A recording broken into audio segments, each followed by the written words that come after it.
ইস্তেগফার পারি না আমরা মুখস্থ, এটা না পারি ওইটা পারি, আস্তাগফিরুল্লাহ রাব্বি মিন কুল্লি যামবি ওয়া আতুবু ইলাইহি, ওইটা পারি না?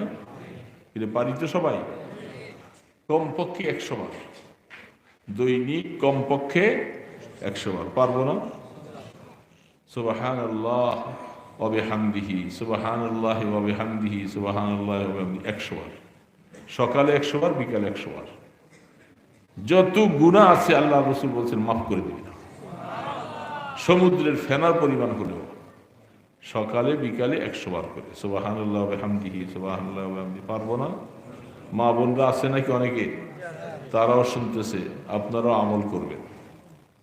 দুরূদ শরীফ বিশেষ করে শুক্রবার দিন রাসূল বলছেন বেশি বেশি দুরূদ পড়বা। আসর থেকে মাগরিব পর্যন্ত কমপক্ষে সাল্লাল্লাহু আলাইহি ওয়াসাল্লাম, সাল্লাল্লাহু আলাইহি ওয়াসাল্লাম, সাল্লাল্লাহু আলাইহি ওয়াসাল্লাম একবার পড়লে 10টা গুনাহ মাফ, 10টা সওয়াব, 10টা মর্যাদা। আর আল্লাহ রাসূল বলছেন, আল্লাহ পাক আমাকে বলছে, আপনার যে উম্মত আপনার উপরে বেশি দুরূদ পড়বে আমি তার উপরে তত বেশি রহমত নাযিল। এই জন্য 100 বার, 1000 বার দৈনিক আসরের পরে মাগরিবের আগ পর্যন্ত সাল্লাল্লাহু আলাইহি ওয়াসাল্লাম, সাল্লাল্লাহু আলাইহি ওয়াসাল্লাম। পারবো না ইনশাআল্লাহ? মা বোনেরা ইচ্ছা করলে ঘরে কাজকর্ম করে মুখ খালি আছে করতে পারি। আর আল্লাহ পাকের জিকির করব। বাবা কলবটা তো কাসোয়াত, শক্ত। দৈনিক, এখন তো রাত্র বড়, সকালবেলা উঠে যান, উঠে আল্লাহ পাকের কিছু জিকির আজকাল করে। লা ইলাহা ইল্লাল্লাহ কমপক্ষে 200 বার, ইল্লাল্লাহ ইল্লাল্লাহ 400 বার, আল্লাহ আল্লাহ 600 বার আমল করে।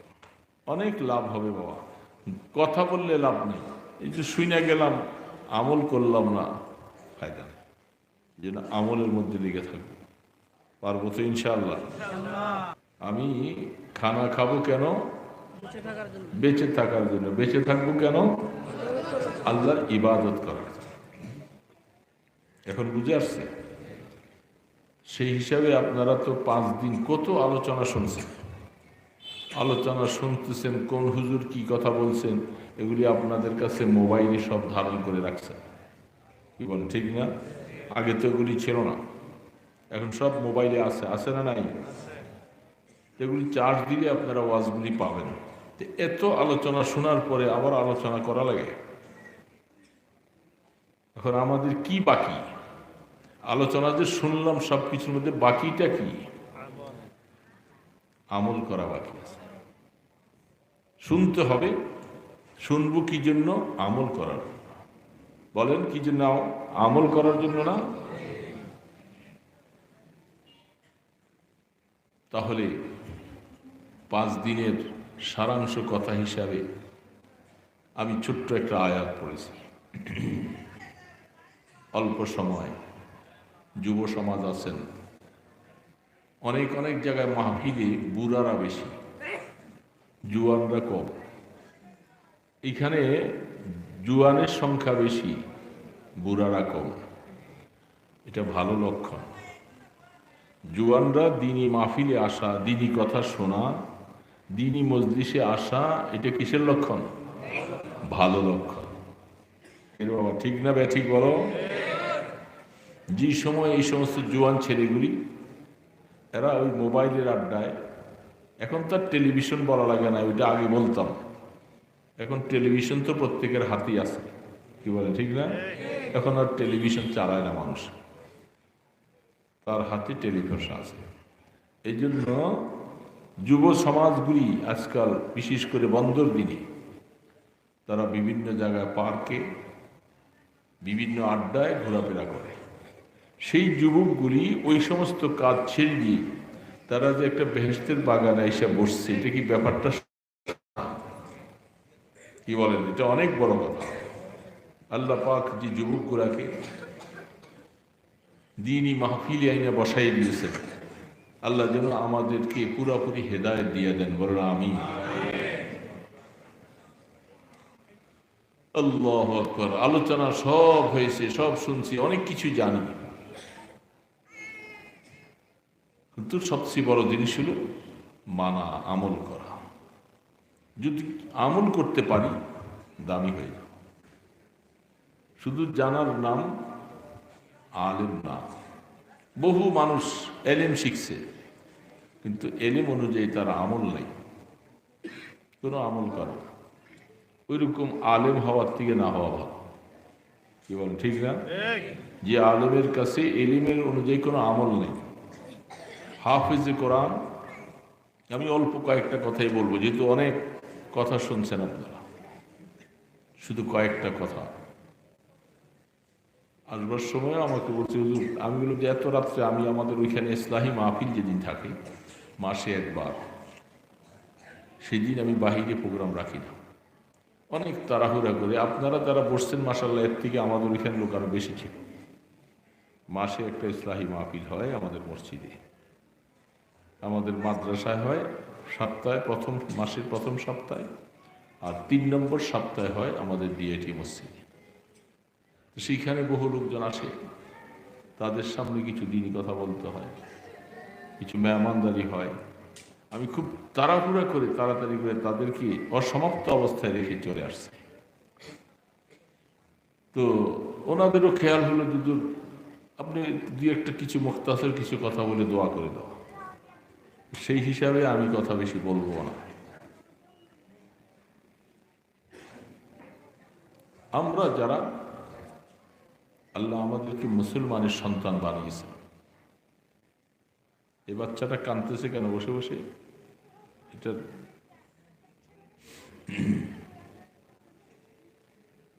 আল্লাহ পাক আমাদেরকে মুসলমানের সন্তান বানিয়েছেন, এটাতে আমরা খুশি আছি যে? বলেন কি খুশি না বেজার? মুসলমানের পরিচয় কি? মুসলমানের নামটাও হবে মুসলিম, তার কাজগুলি হবে মুসলিম। কিন্তু আমাদের সমাজের মধ্যে এখন মুসলিমদের সন্তানরা, তারা, আমরা এত উচ্ছৃঙ্খল হয়েছি, আমাদের চরিত্র ইত্যাদির মধ্যে কালিমা লেপন করেছি আমরা, যার কারণে মুরব্বীরা অনেক সময় দিশেহারা। মুরব্বীদের কথা এখন সন্তানেরা শোনে না। বাবা চায় ছেলেকে নামাজি বানাতে, ছেলে বাবার কথা শোনে না। বাবা চায় ছেলে তুমি সন্ধ্যার পরে ঘরে থাকো, ঘরে থাইকা তুমি সামান্য কিছু কাজ করো, নামাজ পড়ো, শো। রাত্রে 2টা 3টা কয়টা বাজে বাহিরে থাকে, সেখান থেকে ছেলে আসে। এই জন্য সময়টা অত্যন্ত কঠিন। এই সন্তানগুলি যদি আগামী দিনের জন্য যদি তারা ভালো না হয়, তাহলে সমাজ ভালো হবে না। সমাজ ভালো করবে আসমান থেকে ফেরেশতা আইসা? বলেন কারা করবে? এই সমাজের মানুষ যারা বেঁচে আছে তারাই সমাজ।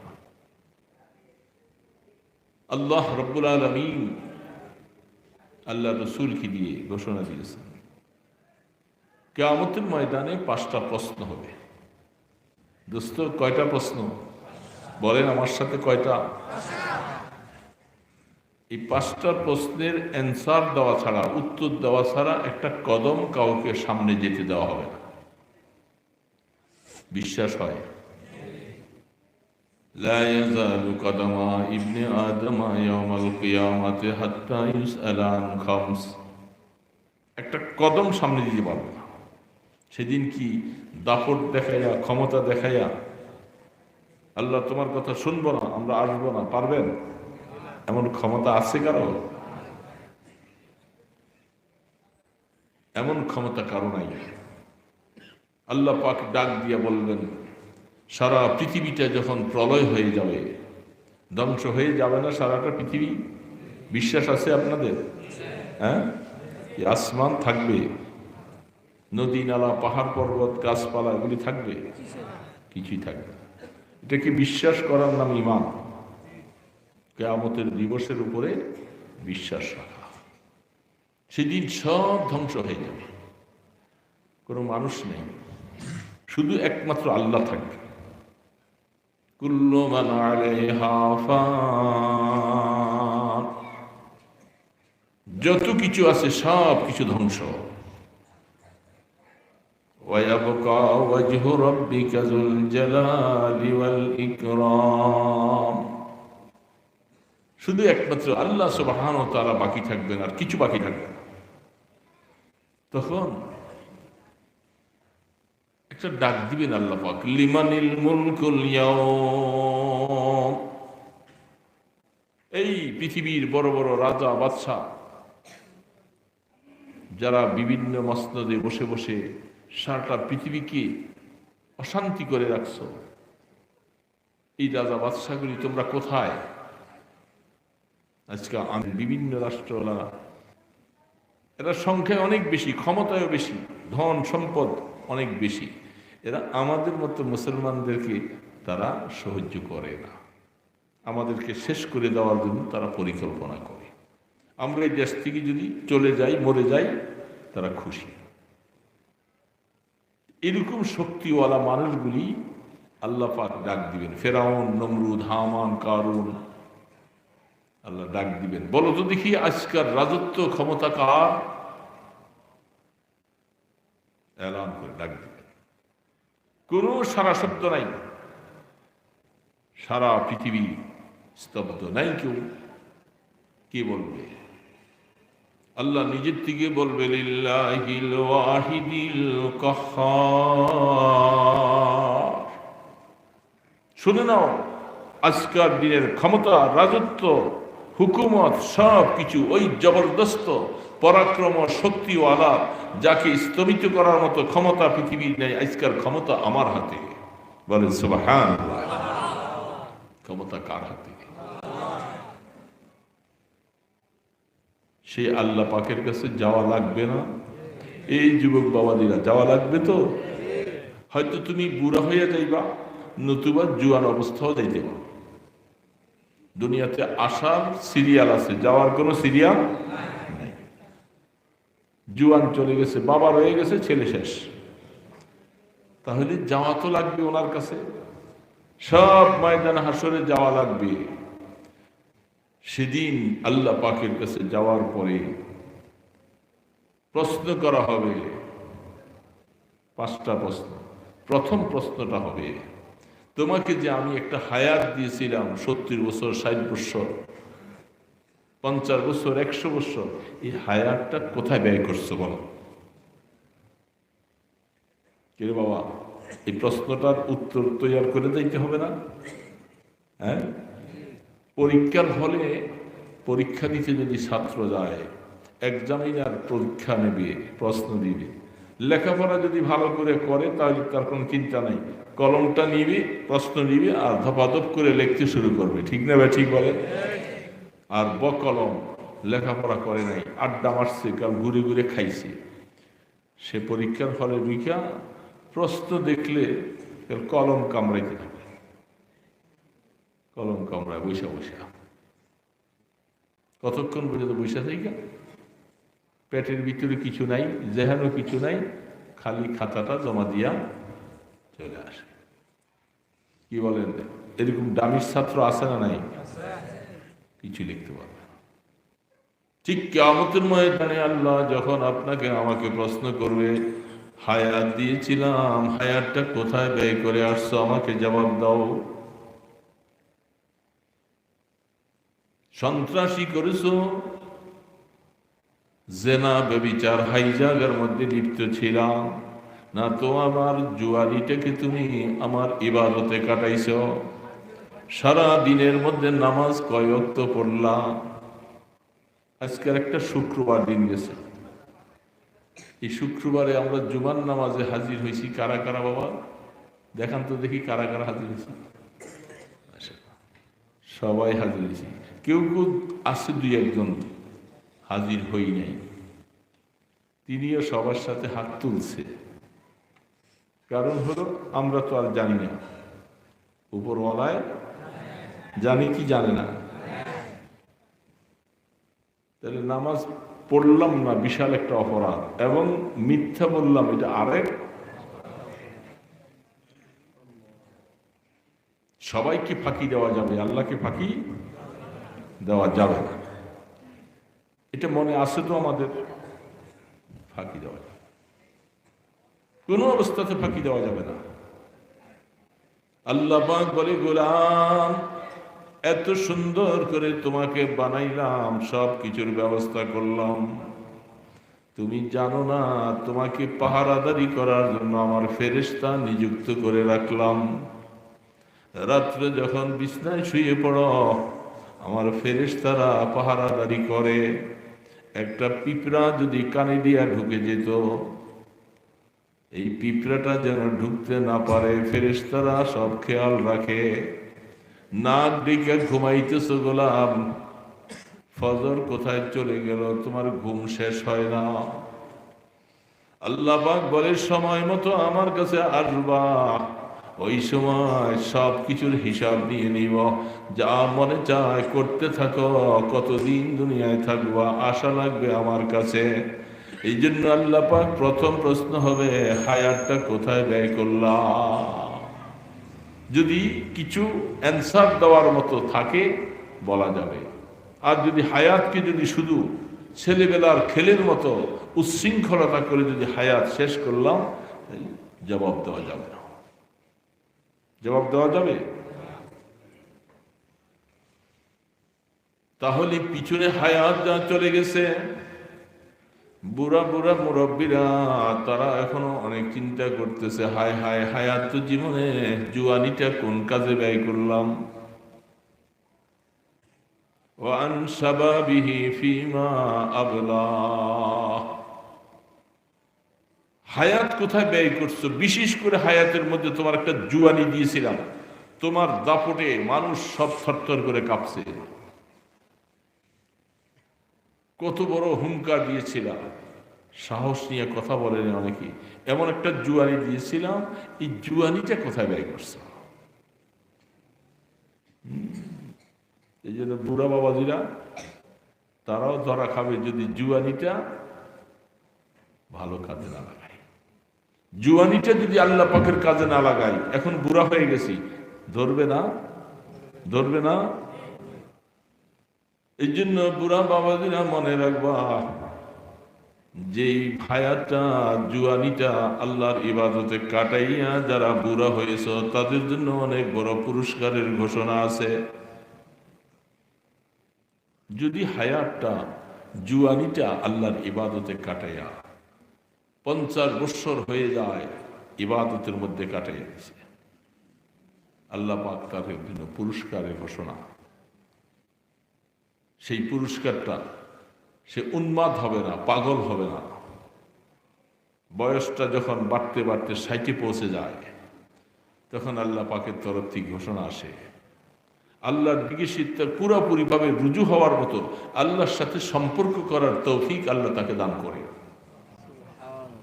বয়স যখন 70-এর কোঠায় যে পৌঁছে যাবে, আল্লাহ পাক বলবে, ও আমার ফেরেশতারা, আমার বান্দার গুনাহগুলি লেখো না, শুধু নেকগুলি লিখে যাও। কারণ সে দীর্ঘদিন হায়াত কাটাইছে আল্লাহকে নিয়ে।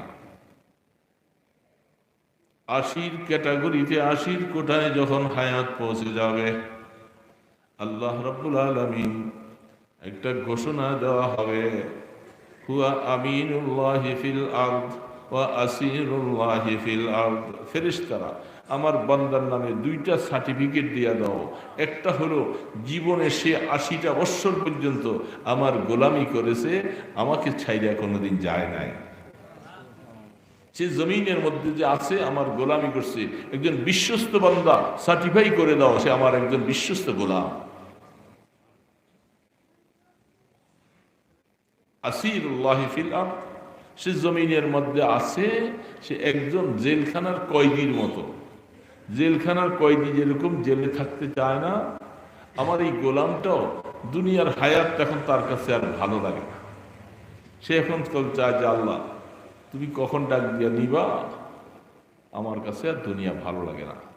এই জন্য তাকে 2টা টাইটেল দিয়ে দেওয়া হবে, সে আল্লাহর একজন বিশ্বস্ত বান্দা। গুনাহ থাকবে না, গুনাহ মাফ করাই আল্লাহ নিবে। কোন ব্যক্তির জন্য? যে ব্যক্তির জুয়ান থেকে আল্লাহর গোলামি শুরু করছে। এই যুবকেরা, তোমরা এখন থেকে মনে করো যে আমি যেন জুয়ান থেকে আমার আল্লাহর ইবাদতটা শুরু করতে পারি, বুড়া হলে যেন আমি এই পুরস্কারগুলি পাই, আল্লাহ পাকের একজন বিশ্বস্ত বান্দা হইয়া দুনিয়া থেকে যেতে চাই। পারবা? এই যুবক বাবাজিরা, পারবা? আল্লাহর হুকুমকে পালন করতে হবে, গুনাহ ছেড়ে দিতে হবে। এমন একজন যুবক হয়ে যাও, রাজুলুন দাআতু যাতু ইমরাতিন যাতু হাসাবিন ওয়া জামাল فقال إني أخاف الله। ওরকম ব্যক্তির মতো হব। কোন একজন ব্যক্তি সে চলতেছে, কোন একজন মহিলা, কিছু হয় না, ওই জন্য পড়ে গেছে, উঠাই দেন,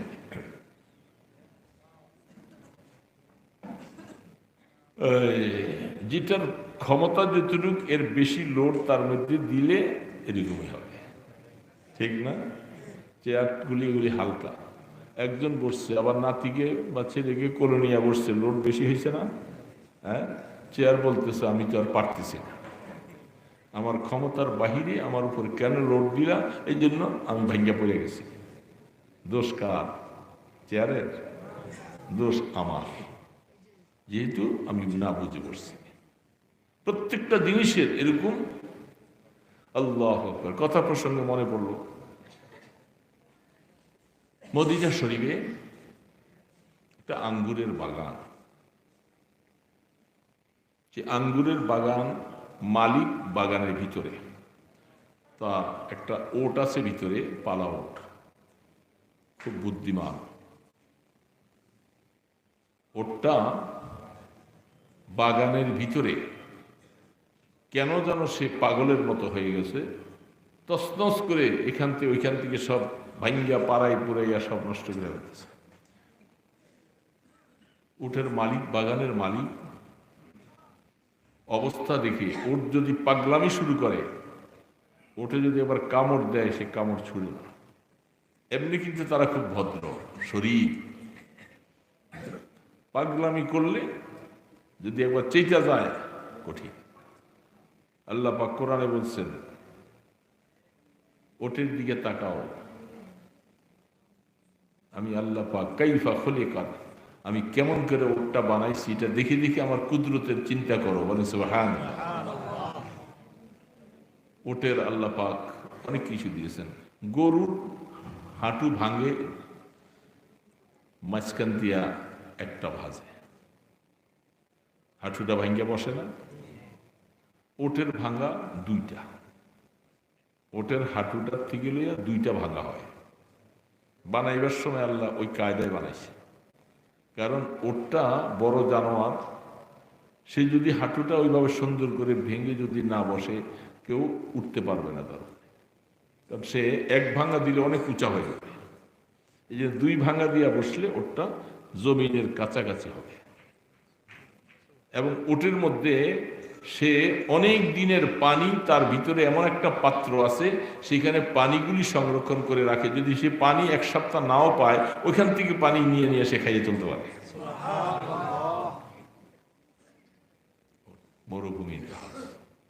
মরুভূমিতে চলে, সব জায়গায় খাবার পায় না। তো ওটটা পাগলামি শুরু করছে। বাড়ির মালিক আর বাগানের মালিক, সে ভয় সন্ত্রস্ত হইয়া দৌড়ে এসা বাগান থেকে বাইর হয়ে গেছে।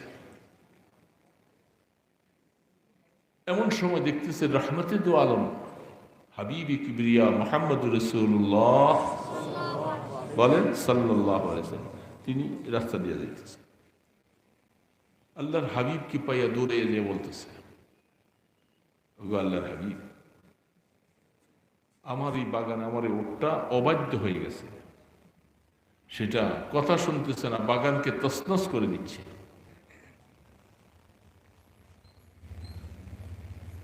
তখন রসুল বললেন, কোথায়?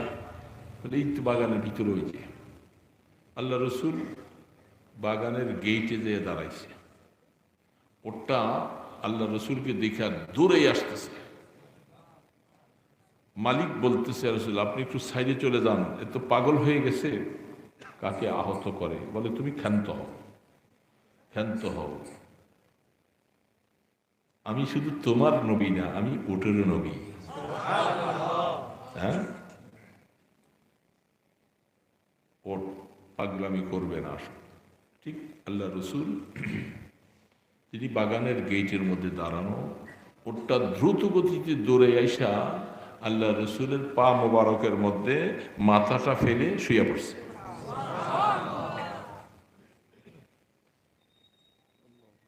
কেমনে বুঝল? শুয়ে পড়ছে, রসুলের পায়ের মধ্যে মাথা। আল্লাহ রসুল তার মাথার মধ্যে হাত রেখে মুছে দিলেন। মুছে দেওয়ার পরে ওটা দাঁড়াইছে, দাঁড়াইয়া রসুলের চেহারার দিকে চাইয়া রয়েছে, তার চোখ দিয়া পানি পড়তেছে, ওটের চোখ দিয়া রহমতুল আলম। তিনি বুঝছে মালিককে ডাকছে, আসো তুমি ওটটা হয়তো আমার কাছে বিক্রি করে দাও, নতুবা ওটের হক তুমি আদায় করো। তুমি ওটটা দিয়ে পরিশ্রম বেশি করাও, যেটা তার সাধ্যের বাহিরে, ক্ষমতার বাহিরে। এই জন্য ওটটা আমার কাছে শিকায়েত করলো, যে পরিমাণ কাজ নিতেছ সেই পরিমাণ তাকে খাবার দিচ্ছ না। এই জন্য ওটকে যদি রাখতে হয় তার হক আদায় করবা, বেশি এত বেশি পরিশ্রম করাইও না যেটা তার ক্ষমতার বাহিরে, আর নতুবা ওটটা আমার কাছে বিক্রি করে। সাহাবী স্বীকার করেছে, আসলে সময় মতো যেটুকু খাবার দেওয়া দরকার আসলে ওটুকু দিচ্ছি না, কিন্তু কাজ করাইতেছে, কাজ করাইতেছে। এই জন্য ওট শেষ পর্যন্ত বিরক্ত হয়ে গেছে, হয়ে শেষ পর্যন্ত পাগলামি শুরু করেছে। তার মনের কথা বুঝাবার মতো তোমাকে চেষ্টা করতে পারে না, এই জন্য আমার কাছে এসে শেকায়ত করেছে। আমি তোমাকে বলে দিলাম, ক্ষমতার বাহিরে কাজ করানো যাবে না। ক্ষমতার বেশি কার উপরে বোঝা, ওই যে ওই বেচারা চেয়ারে পড়ে যাওয়ার কারণে আমার কথাটা মনে হয়েছে। চেয়ারের ক্ষমতার বেশি বসছে, চেয়ার কাটিয়ে পড়েছে, ঠিক না? আল্লাহু আকবার। তো বলতেছিলাম, আল্লাহ রসুল বলতেছে, দেখো কোন একজন ব্যক্তি গুনার কাজ করার সমস্ত কিছু তার হাতের নাগালে, সে অন্যায় কাজ করতে পারে, জেনা করতে পারে। কোন সুন্দরী মহিলা, বংশওয়ালা কোনো মহিলা তাকে হাত ছানি দিয়ে ডাকতেছে, এবং সে তার সাথে গুনার কাজ করতে চাইলে কোনো বাধা নাই, কেউ দেখবেও না।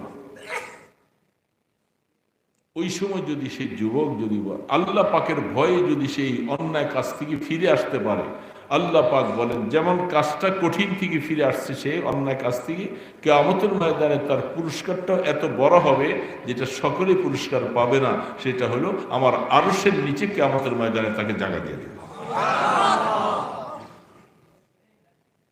বুঝতো? সেই ঈমানওয়ালা হতে হবে। দারুল উলুম দেওবন্দ মাদ্রাসা নাম শুনছেন? মাদ্রাসায় একজন ছাত্র হাদিসের দরস পড়ে, হাদিস পড়ে, লজিং থেকে যাওয়া আসা করে। এক জমিদারের বাড়ির পাশে দিয়ে যায় সবসময়। তো জমিদারের বাড়ির ভিতরে তার একজন মেয়ে আছে, অত্যন্ত সুশ্রী সুন্দরী। মেয়েটা দোতলায় বসে বসে অনেক সময় এই ছেলেটাকে দেখে, দেখতে দেখতে তার প্রতি সে আসক্ত হয়ে গেছে। সে সুযোগের সন্ধানে আছে কবে এই ছেলেটাকে তার আয়ত্তে নিতে পারে। একদিন সে তার লোক পাঠাইয়া বলছে, ওই যে একটা ছেলে এখান দিয়ে যায়, তাকে ডাইকে নিয়ে আসবা, একটু কথা, আমার বাড়িতে একটু কথা আছে, তাকে বলে আনবা। তো মাদ্রাসার তালিবুল আলেম সে প্রথম বলছে, আমার তো সবকের সময় ব্যস্ত, বলে না তোমাকে যদি প্রাথমিকভাবে আসে ভালো, নাহলে জোর করে নিয়ে আসবা। ছেলেটা ভিতরে ঢুকছে, কি ব্যাপার, কথা বলতে যায় গেটের মধ্যে তালা লাগিয়ে দিছে।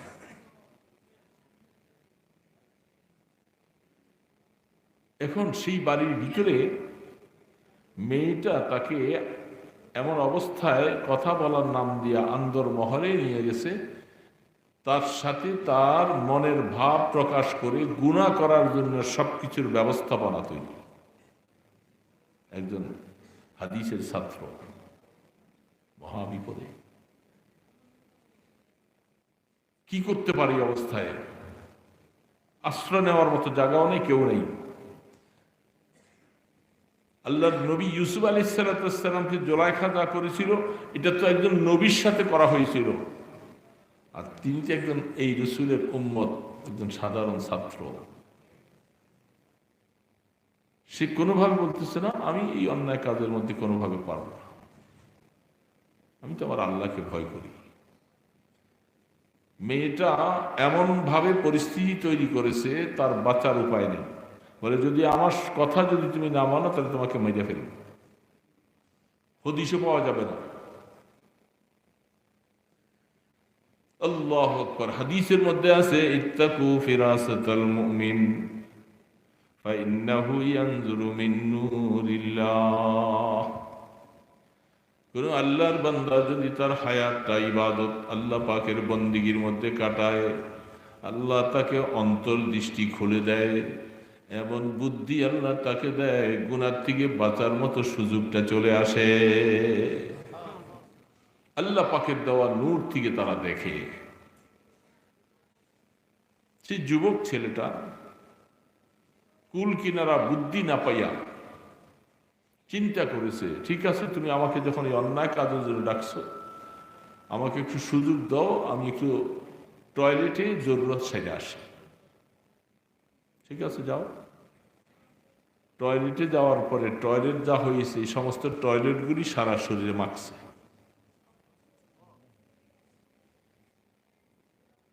সারা শরীরে মাইকা বাইরে আসছে, দুর্গন্ধ ছড়িয়ে গেছে। ঘরে ঢুকা তো দূরের কথা, ওই পিচাস মহিলাটা সে বলছে জানি তো ভালো মানুষ, অত্যন্ত খারাপ মানুষ, গেট খুলে দাও, তার বাইরে করে দাও। গেট খুলে তাকে বের করে দিছে। সে ভিতরে আল্লাহর শুকর আদায় করতেছে, আলহামদুলিল্লাহ যে আল্লাহ তুমি আমাকে এত বড় একটা গুনার কাছ থেকে বাঁচাই আনলো। যাইয়া এক পুষ্করির মধ্যে পড়ে লাইমে পরিষ্কার হইয়া গোসল টোসল করে ভিজা কাপড় চোপড় নিয়া, তারপরও ময়লার গন্ধ আছে শুধু। মাদ্রাসায় সবক শুরু হয়ে গেছে। ভয়ে ভয়ে সবকের পিছন দিয়া যাইয়া বসছে। তালেবুল আলেম উপস্থিত নেই, অমুক কই নাই। কিছুক্ষণ পরে যাইয়া সবকের পিছনে যা বসছে, ভিজা কাপড় শরীর। ঢুকার সাথে সাথে পুরা দরজগাটা মিশক আম্বরের মতো গ্রান শুরু হয়ে গেছে।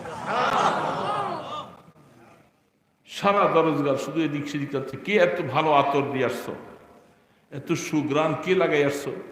এইজন সেই জনের দিকে তাকায়, ওইজন ওইজনের দিকে তাকায়, কেউ তো বলে কেউ তো দেয়নি। পরে নজর করে দেখছে যে ওই ছেলেটা ভিজা শরীর অবস্থা, তার এখান থেকে গ্রাম বাইর হচ্ছে। হুজুর ডাক দিয়ে জিজ্ঞেস করছে তোমার এই অবস্থা কেন? ছেলেটা চোখের পানি ছেড়ে দিয়ে কাঁদতেছে, হুজুর আমার অবস্থা এই, আল্লাহ পাক আমাকে হেফাজত করেছেন, নতুবা আমি বরবাদ হয়ে গেছিলাম, আল্লাহ পাকের নারাজিগির মধ্যে চলে গেছিলাম। হুজুর বলতেছে তুমি দুর্গন্ধ শরীরে মাখছো, তোমার শরীরের মধ্যে আল্লাহ পাকের তরফ থেকে মিশক আম্বরের গ্রাম দিয়ে দিল, যতদিন বেঁচে থাকো তোমার আতর লাগান লাগবে না, তুমি এটা নিয়ে চলবা, কিয়ামতের ময়দানে আল্লাহ তোমাকে জান্নাতের বাসিন্দা বানাবে, তখনও সুগ্রাণ বলা হয়ে যাবে। যেটাকে আল্লাহ রসুল বলছেন ওয়ারাজুলুন দাআতহু যাতু ইমরাতু যাতু হাসাবিন ওয়া জামাল, সম্ভ্রান্ত সুন্দর মহিলা তোমাকে গুনার জন্য ডাকে, আর তুমি বলতেছো ইন্নী আখাফুল্লাহ, আমি আল্লাহকে ভয় করি, আমি আল্লাহকে ভয় করি। দুনিয়ার কেউ দেখবে না, কেউ জানবে না, আমার আল্লাহ তো জানবে। যার দিলের ভিতরে আল্লাহ পাকের ভয় আছে সে গুনাহ করে না, গুনার দিকে পা বাড়ায় না, বেগানা নারীর দিকে চোখ উঠে উঠে তাকায় না, নামাজের সময় সে কম্বল মরে দিয়ে ঘুমায় না, যদি ভয় থাকে আল্লাহ পাক। এটা সবচেয়ে বড় দৌলত, খাশিয়াতুল্লাহ। দোস্ত, আল্লাহর ভয় যদি অর্জন করা যায় গুনার থেকে বাঁচা সহজ, নতুবা গুনার থেকে বাঁচা যাবে না। আল্লাহর ভয়, আল্লাহর ভয়, আল্লাহর ভয়। ওমরে সানি, ওমর ইবনে আব্দুল আজিজ যাকে বলা হয়, তিনি ওই ওমরে ফারুক রাদিয়াল্লাহু তাআলা আনহুর বংশধর আব্দুল্লাহর সন্তানের উরুসের থেকে আসছে, এবং যে আব্দুল্লাহর সাথে খলিফাতুল মুসলিমিন ওমরে ফারুক ওই মেয়েটার বিবাহ করাইছিল, যে মেয়েটা মায়ের সাথে দুধের কথা বলতে যায় বলছিল যে ওমরে ফারুক দুধের মধ্যে পানি মিশাইতে নিষেধ করছে। মা, তুমি বলতেছো দুধের মধ্যে পানি মিশাইতে, ওমর না নিষেধ করছে? আর মেয়েটা কি বলছিল? মা বলতেছে, আরে ওমর রয়েছে কোথায়, তুমি রয়েছে কোথায়, এত কি বলতেছো, কিছু পানি মিক্স করে বিক্রি করো। তো ওমর খবর পাবে না, আবার ওমর খবর পাবে না, ওমরের আল্লাহ তো খবর পাবে। ওমরের আল্লাহ খবর পাবে না? আইন আল্লাহ, আমি যে কাজটা করবো আমার আল্লাহ কোথায় থাকবেন ওই সময়? এই জন্য খলিফাতুল মুসলিমিন ওমর ফারুক তিনি খবর পাইয়া সকালবেলা প্রস্তাব দিয়া পাঠাইছে, ওই ঝুপড়ির মধ্যে এই মাকে বলবা তার মেয়েটার কি অবস্থা, খবর নিয়ে আসবা। অবিবাহিতা মেয়ে? বলে হ্যাঁ। জিজ্ঞাসা করবা খলিফাতুল মুসলিমিন ওমর ফারুকের ছেলের জন্য তোমার মেয়েকে পুত্রবধূ বানাই নিতে চায়। সে তো অবাক হয়ে গেছে, এটা কোনো কথা? কি করে সম্ভব হয়? কোনো অসুবিধা নাই, তুমি যদি খলিফাতুল মুসলিমিনের পুত্রবধূ হতে পারো তোমার জীবন পরিবর্তন হবে। সেই বংশধারার থেকে ওমর ইবনে আব্দুল আজিজ রহমতুল্লাহ আলাইহি কিতাব খুলে দেখবেন, ওই মেয়েটা যেমন আল্লাহ পাকের ভয় নিয়ে হায়াত কাটাইছিল, সেই ঘরের তার উরুসের সন্তান হিসাবে তিনি দ্বিতীয় খলিফা ওমর, যার জিন্দিগিতে ইনসাফ কায়েম ছিল, জুলুম কাকে বলে কোনোদিন করে নাই, এমন ইনসাফ প্রতিষ্ঠা করে দুনিয়ার থেকে গিয়েছিলেন। বংশের ধারা এবং আল্লাহর ভয় নিয়ে হায়াত কাটাইলে দোস্ত আল্লাহ পাক এইভাবে পুরস্কার দেন। এই জন্য কথা, এটাই শেষ কথা। আমি আয়াত পড়েছিলাম, ছোট্ট আয়াতটা, রব্বি আউজিনি আন আশকুরা নি'মাতাকাল্লাতী আন'আমতা আলাইহি। হযরত সুলাইমান আলাইহিস সালাতু ওয়াস সালাম বলতেছেন আল্লাহ পাক, আল্লাহ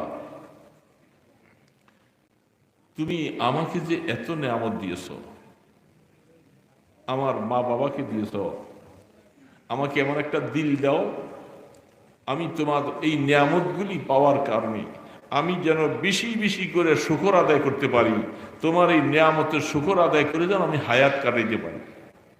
যেটাকে এগুলি ব্যাখ্যা বললে অনেক কথা, সময় নেই, বলবো না অনেক। আমাকে এমন একটা দিল দাও যেন আমি তোমার নেয়ামতের শুকর আদায় করতে পারি। আল্লাহ আমাদেরকে নেয়ামত দিছে কি দেয় নাই? দেয় নাই?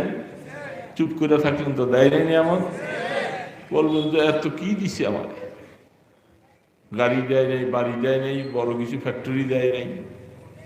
আরে খোদার বান্দা, তোমাকে আল্লাহ সবচেয়ে বড় নেয়ামত দিছে, ঈমান দিছে। ঈমান নাই, বাড়ির মালিক হলে কি লাভ? বেঈমানের কি দাম আছে? আল্লাহ তোমাকে ঈমান দিছে। এক নম্বর, তোমার শরীরের অঙ্গগুলির দাম কত? কিডনির দাম কত? চোখের দাম কত? আলাম নাজআলহু আইনাইন ওয়া লিসানান ওয়া শাফাতাইন, আল্লাহ পাক বলছেন। এই জন্য সেই দিকে যাচ্ছি না, কথা বলা যাবে না। আল্লাহ পাক বলে, এই গোলাম, আমি কি তোর দুইটা চক্ষু দেই নাই? দিছি কি দেয় নাই? এই জন্য নেয়ামতগুলি পাইছি। তিনি বলেন, আল্লাহ আমাকে একটা দিল তুমি দাও, আমি যেন তোমার নেয়ামতগুলোর শুকর আদায় করতে পারি সব সময়। وأن أعمل صالحا ترضاه, এই কথাটা মনে রাখবো। আলেম, ফাজেল, মুহাদ্দিস, মুফতি, পীর, মুরিদ যত আছে সবার জন্য এই আয়াতটা, وأن أعمل صالحا ترضاه, আল্লাহ আমি যেন এমন আমল করতে পারি যে আমলের দ্বারা তোমাকে খুশি করা যায়, তুমি যেন আমার আমলের উপরে খুশি হয়ে যাও। আল্লাহ খুশি না হলে এই আমলের কোনো দাম নেই। এর বাবা দাম আছে? আমার নামাজ, আমার রোজা, আমার তেলাওয়াত, আমার মাসজিদ, আমার এই দান খয়রাত যা কিছু করব, যদি আমি আল্লাহর সন্তুষ্টির জন্য করতে না পারি, আর আল্লাহ যদি আমার এই দান কবুল না করে, আমার এই কাজের কোনো দাম নাই, 2 পয়সা দাম, কোনো ফায়দা। এই জন্য আয়াতটা তো কোরআনের, নিশ্চয়ই এটা তিনি বলছেন, মানে আল্লাহ পাকও চান যেন আমাদের জিন্দিগিটা ওরকম বনে। ওয়া আন আ'মালা সালিহান তারদা, আল্লাহকে রাজি করার মতো আমল হতে হবে দোস্ত। কাজ 1 বস্তা লাগবে না, কাজ কম করো, আল্লাহ রাজি হয় মতো কাজ করো, আল্লাহকে খুশি করা।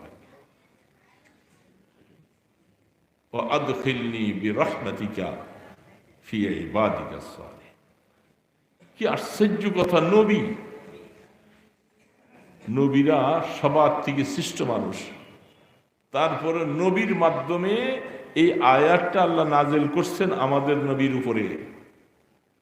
আল্লাহ আপনি দয়া করে মেহেরবানি করে আমাকে নেককারদের সাথী বানাইয়ে দিন। তোমার নেককার বান্দা যারা আছে তাদের সাথে আমি সুলাইমানকেও বানাইও। নবী এই দোয়া করে, وأدخلني برحمتك في عبادك الصالحين।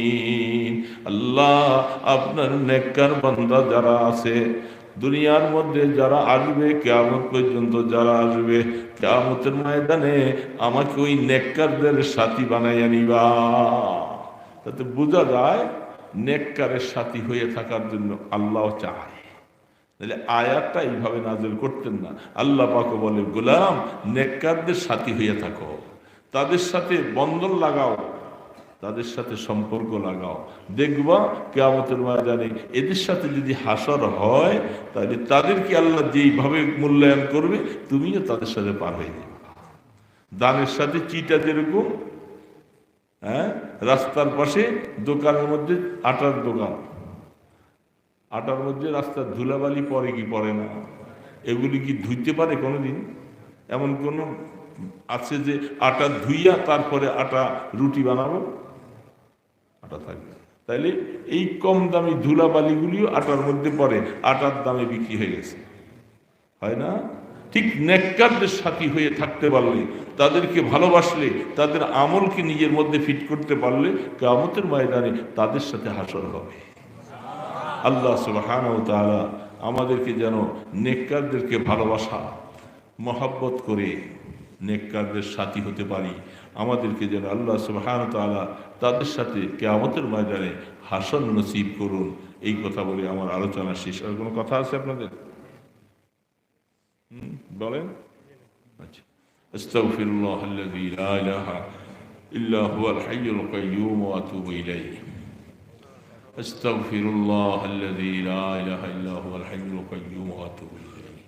أستغفر الله الذي لا إله إلا هو الحي القيوم وأتوب إليه.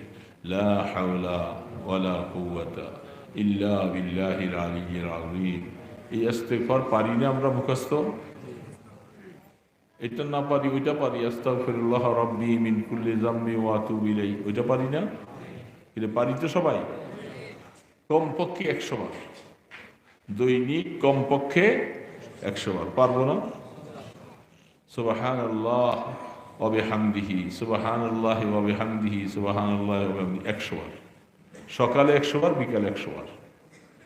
যত গুনাহ আছে আল্লাহ রাসূল বলছেন মাফ করে দিবেন, সমুদ্রের ফেনার পরিমাণ হলেও। সকালে বিকালে 100 বার করে সুবহানাল্লাহি ওয়া বিহামদিহি, সুবহানাল্লাহি ওয়া বিহামদিহি। পারবো না? মা বোনরা আছে নাকি অনেকে, তারাও শুনতেছে, আপনারাও আমল করবেন। দুরূদ শরীফ বিশেষ করে শুক্রবার দিন রাসূল বলছেন বেশি বেশি দুরূদ পড়বা। আসর থেকে মাগরিব পর্যন্ত কমপক্ষে সাল্লাল্লাহু আলাইহি ওয়াসাল্লাম, সাল্লাল্লাহু আলাইহি ওয়াসাল্লাম, সাল্লাল্লাহু আলাইহি ওয়াসাল্লাম একবার পড়লে 10টা গুনাহ মাফ, 10টা সওয়াব, 10টা মর্যাদা। আর আল্লাহ রসুল বলছেন, আল্লাহ পাক আমাকে বলছে, আপনার যে উম্মত আপনার উপরে বেশি দুরূদ পড়বে, আমি তার উপরে তত বেশি রহমত নাযিল। এই জন্য 100 বার 1000 বার দৈনিক আসরের পরে মাগরিবের আগ পর্যন্ত সাল্লাল্লাহু আলাইহি ওয়াসাল্লাম সাল্লাল্লাহু আলাইহি ওয়াসাল্লাম। পারবো না ইনশাআল্লাহ? মা বোনেরা ইচ্ছা করলে ঘরে কাজকর্ম করে মুখ খালি আছে করতে পারি। আর আল্লাহ পাকের জিকির করব। বাবা কলবটা তো কাসোয়াত, শক্ত। দৈনিক, এখন তো রাত্র বড়, সকালবেলা উঠে যান, উঠে আল্লাহ পাকের কিছু জিকির আজকাল করে। লা ইলাহা ইল্লাল্লাহ কমপক্ষে 200 বার, ইল্লাল্লাহ ইল্লাল্লাহ 400 বার, আল্লাহ আল্লাহ 600 বার আমল করে। অনেক লাভ হবে বাবা। কথা বললে লাভ নেই, এই যে শুনে গেলাম আমল করলাম না, ফায়দা নেই। যেন আমলের মধ্যে লেগে থাকবে। পারবো তো ইনশাআল্লাহ? আজকে এখানে ওলামায়ে কেরাম হাফিজে কোরআনরা আছে। শুক্রবার দিন সূরা ইয়াসিন পড়ছেন তো সকালবেলা? সবাই পড়ছেন? কারা কারা দেখি সকালবেলা সূরা ইয়াসিন? সূরা কাহাফ পড়ছেন কয়জনে? যেহেতু কালকে বৃহস্পতিবার আপনার মাহফিল গেছে রাত্র 11টা 12টা, এই জন্য অনেকে শুয়েছেন, সূরা কাহাফ পড়তে পারেনি। একটা এই শুক্রবারটা চলে গেল, এই শুক্রবার আর আসবে না। আসবে? সূরা কাহাফটা পড়লাম। দোস্ত, এটা হায়াতের একটা আমল। সপ্তাহে শুক্রবার দিন সূরা কাহাফ আমি পড়তে পারবো না, এটা কেমন হলো? কেমন হলো? যারা তেলাওয়াত জানেন, আফসুস, হায়াতের উপরে আফসুস। দোস্ত, ঈশার পরে সূরা মুলুক পড়ছেন কারা কারা? এই সারা মজলিসে দুজন পাওয়া যায়। আল্লাহ রসুল বলেন সূরা মুলুক প্রত্যেক দিন ঈশার পরে পড়ো। যারা সূরা মুলুক ঈশার পরে প্রত্যেক দিন পড়বে, সে যখন মরে যাবে সেদিন আর পড়তে পারবে না, কবরে চলে যাবে। সূরা মুলুককে আল্লাহ পাক কবরে পাঠাই দিবে, সে পাহারাদারি করবে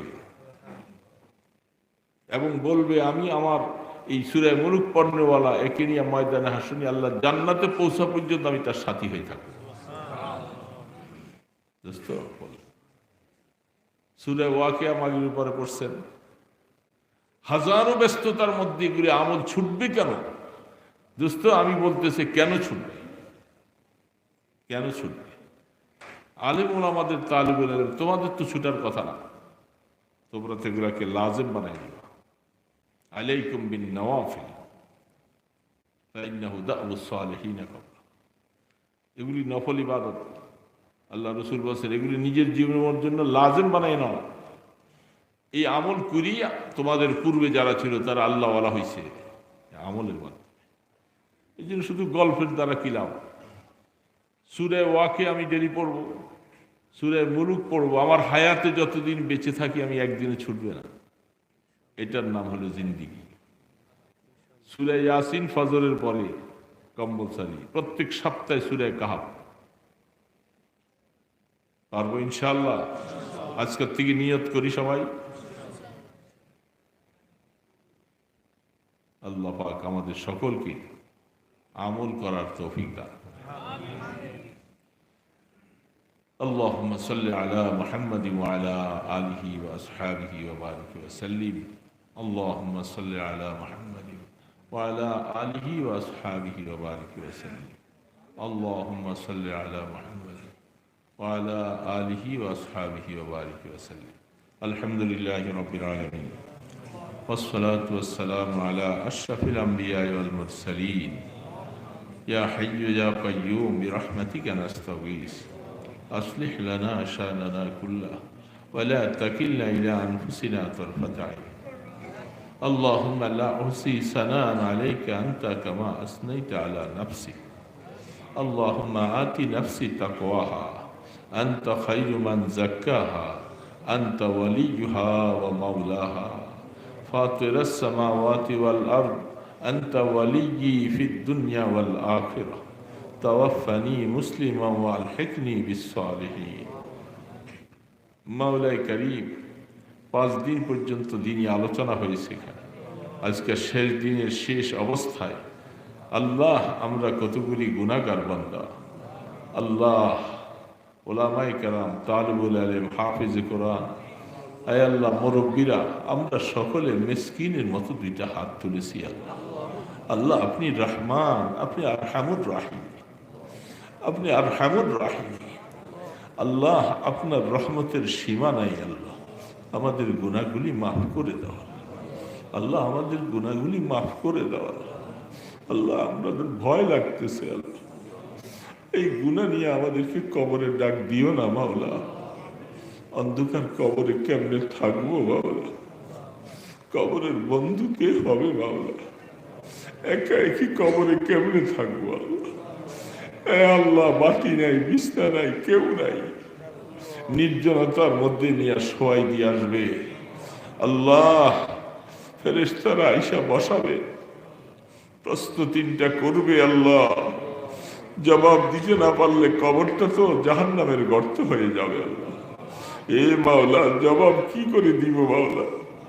পুরো আমল তো করতে পারি নাই, হায়াত শেষ করে দিয়েছি। আল্লাহ আমাদের কবরে মুনকার নাকিরের সওয়ালের জবাবগুলি তুমি সহজ করে দিও। আল্লাহ আমাদের জবান থেকে বাইর করে দিও। আল্লাহ আল্লাহ এ মেহেরবান খুদা, রহমান রহিম মাওলা, আমরা মূর্তি পূজা করি নাই, গাছ পূজা, মাছ পূজা করি নাই, আমরা আপনার কুদরতি পায়ে সেজদা দিয়েছি। আল্লাহ এই কপাল দিয়ে আপনাকে সেজদা দিয়েছি। আল্লাহ এই চোখ দিয়ে আপনার কোরআন দেখেছি, ওলামায়ে কেরামের চেহারা দেখেছি, মা বাবার চেহারা দেখেছি। আল্লাহ আল্লাহ মুখ দিয়ে আপনার জিকির করেছি। আল্লাহ আপনাকে আল্লাহ বলে ডাকছি। মাওলা এই চেহারাটার মধ্যে আগুন কেমনে জ্বালাই দিবা বাবা? তোমার ইজ্জতের কসম লাগে বাবা, আমাদের চেহারা আগুন জ্বালাই দিও না। আল্লাহ আল্লাহ কিয়ামতের ময়দানে আমলনামা ডান হাতে দিও। আল্লাহ হিসাবের কড়াকড়ি করো না মাওলা। যাদেরকে তুমি বিনা হিসাবে পার করবা আল্লাহ তাদের সাথে আমাদের হাসর নসিব করে দিও।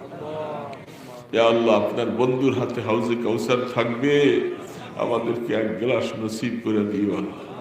ইয়া আল্লাহ পুলসিরাত পার করে জান্নাতুল ফিরদাউসের মালিক বানিয়ে দিও।